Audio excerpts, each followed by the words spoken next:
All right, this is an example that's similar to your word problems, but this is not one that's on your actual worksheet. So just follow along and then re-watch this to help you when you go to set them up.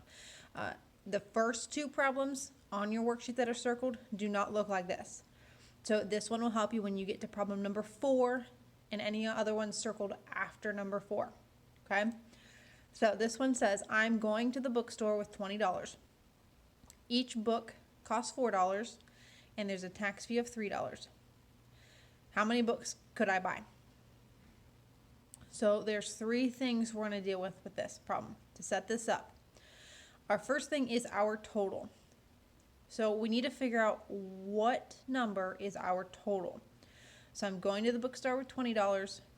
Each book is $4 and there's a tax fee of $3. So my total is the 20, which is going to go on the right side. The total will help us figure out what inequality symbol to use.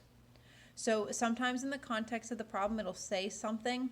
Maybe it says at least, maybe it says less than. It might say a word in there or a phrase in there that'll help you. But if it doesn't, we look to see what we're dealing with. Well, I'm dealing with money, and more specifically, I'm dealing with spending my money. So if I have $20, can I spend greater than or less than the amount that I have?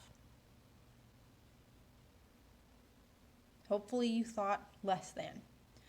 But you could actually spend less than or equal to. Because think about it. If you go to the store and you check out, you have $20 in your pocket. If you check out and the cash register says $19, well, awesome. You have an extra dollar to spare. But if it says $20, that's okay. You have $20 that you can give them.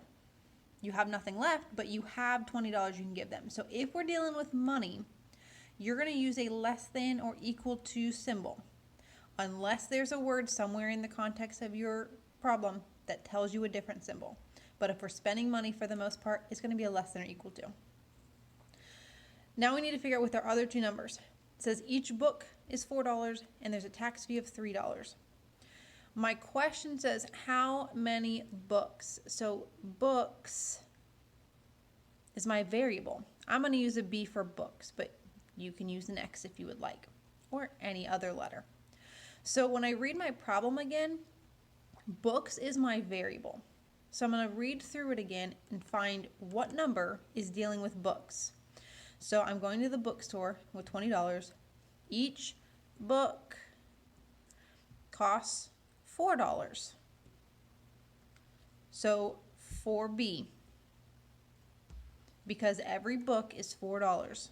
$4 for every book.